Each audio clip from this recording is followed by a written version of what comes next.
Good evening.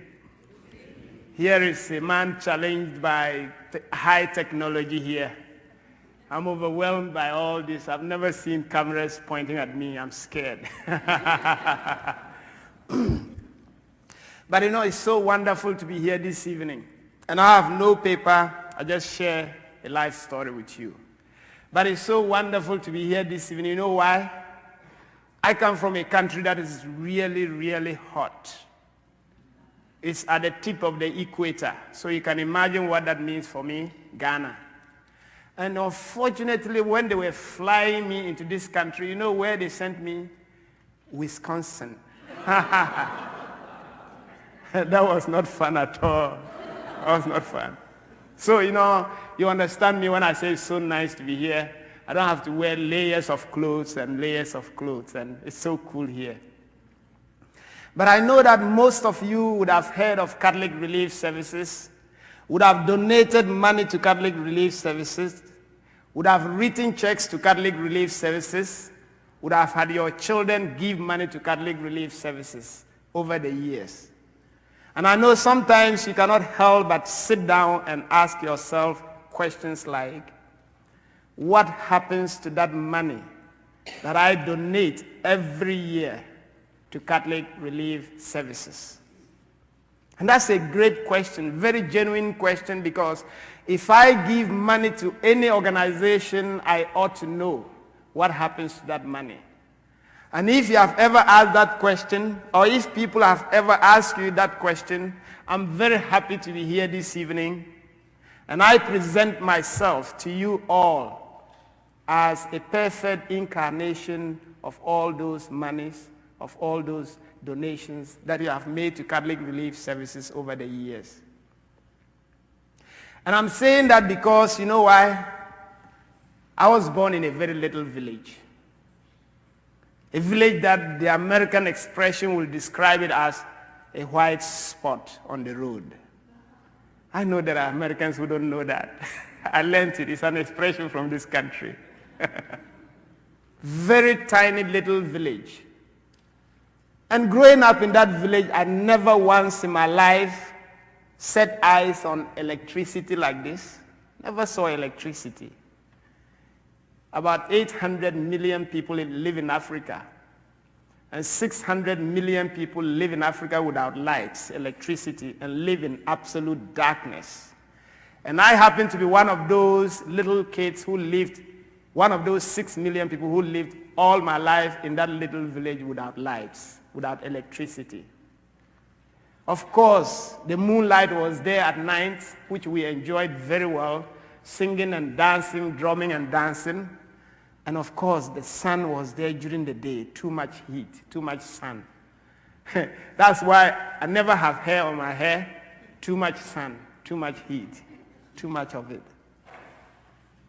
Growing up in that little village, I never once had that opportunity to see nice, clean, fresh water just flowing down from a tap. And by the twist of a button, the water is like chilled, and you can drink that and enjoy that. And you twist that same button, and the water is hot. And you can enjoy a hot bath. It's like magic. I almost slept in a bathroom this morning, you know. It's so sweet. It's like, you can't understand that. I saw that here. Beautiful. Very convenient. Growing up in my village, the only water I experienced was water from a river. That's the only water I had. The water that the animals drank is the same water I drank. We even competed for that water. People walk miles and miles. You will see women and children and girls with children on their backs walking for miles and miles in search of water. And sometimes they come back without water. And the water sometimes they get is so filthy. If it touches your leg, you will wash it with some disinfectant. And that is the water I drank. There were lots of germs in there, lots of germs. The luck was that sometimes the germs were very friendly to us. They were very friendly. And I say it in the sense that, you know, we're used to each other. If you go to my village right now, the water that I will drink, I will advise you and plead with you not to drink it because you wouldn't make it. But I enjoy that because we know each other. The James know me very well. We've been living together, you know. That is the water I had. That is all I had. Growing up in that village, you know what? I have never seen a hospital. I've never seen a doctor. I've never seen medicine. All that I remember was that our parents walked 10 miles or more, if they were lucky, into the forest in search of what? Herbs. It's herbs, not herbs. Herbs. I've been trying to correct myself. This British accent is kind of confusing me. It's herbs. And they brought that and boiled that and boiled that, and it's so bitter. But we drank it because that was the only medicine, that was the only doctor, that was the only hospital we had. Bitter herbs. That's all. Sometimes it worked, sometimes it never worked. There's no end to that. We experience, talk about tsunamis, talk about Katrinas, talk about Ritas. We experience them every day in our lives in different forms and different ways. I was wondering if you ever knew that in Africa, almost every week you have like 155,000 people dying every week because of hunger. Yes, no food, malnutrition. I was wondering if you ever knew that every single day in Africa, 6,000 people die because of a terrible sickness, disease called HIV/AIDS. Villages are becoming ghost towns. Even parents are being wiped out. And you literally have villages that you can only see grandparents and children and no parents. And orphanages are multiplying and being choked and filled up with orphans because we don't have medicine to deal with that sickness, that terrible disease called HIV/AIDS. I was wondering if you ever knew that in Africa, every single day, 3,000 people, especially children, die of another terrible disease called malaria caused by a tiny little mosquito. Ever since, even before the advent of HIV/AIDS, malaria was the greatest killer of Africans. And it still is. And we haven't yet found an antidote to that. Every day in Africa, you would hear about this. I don't even know how many people die every single day because of war and conflict. You would have heard about Burundi, Somalia, Sudan, Sierra Leone, Liberia, Ivory Coast. The guns open fire, the explosions go off, and even children die. But those children don't even know why they die. At least the children, they don't know why they die, but they die. There's no end to that list of what we experience. But let me tell you my own story. You know, history will tell you that Africa was once upon a time the wealthiest continent in this world. Today, it is the poorest of the poor continents in this world, wounded and battered by poverty, by hunger, by disease, lying by the road and bleeding to death and hoping that a good Samaritan from somewhere may pass by so that Africa can live again. I was born in this little village. Before I was even 10, I say 10 because I don't know how old I was. Up to now, I've been saying there are conflicting ideas about how old Thomas is. If you go to Google, you will find conflicting days. But that's the truth of the matter. Thomas doesn't know how old he is. I don't know my date of birth. I just fixed a day. And it's not an issue for me. But I only remember that when I was very little, very tiny, not sensible, I had no parents already. I didn't have parents. I don't know how they look like. I don't know how they died. But I know that I had no parents. I only woke up and I only remember that one day I was told that, look, your father is sick. And I watched him, and in less than 24 hours, he was dead and buried. And the following year, they told me that your mother is sick, and I saw her lying there. And in less than 24 hours, she was also dead and buried. And I was left as an orphan. They died very young, very, very young. You know, I have been to like 13 states in this country. Dioceses, I cannot count them. Parishes, I cannot. And I attend masses 7 times a week, 7 times every Sunday. And I see lots of people. And I tell you, I have seen people who are like 95 years old. And they are still so smart. They drive their cars to church in this country. And they even do parallel parking very well, no mistake. I saw that. Saw that. No mistake. So wonderful quality of life in this country. You just thank God because you have the means to stay healthy and live so long. I tell you, my parents died so young. I didn't have the opportunity to call somebody mom or dad. Never had that.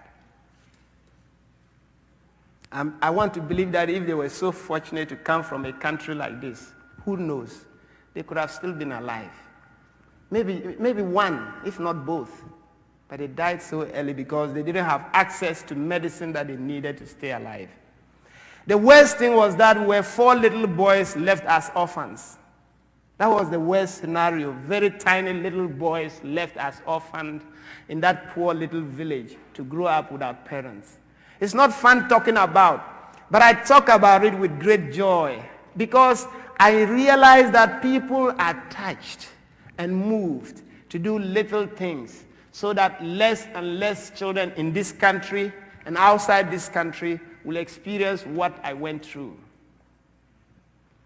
That is the reason why I share this painfully with joy.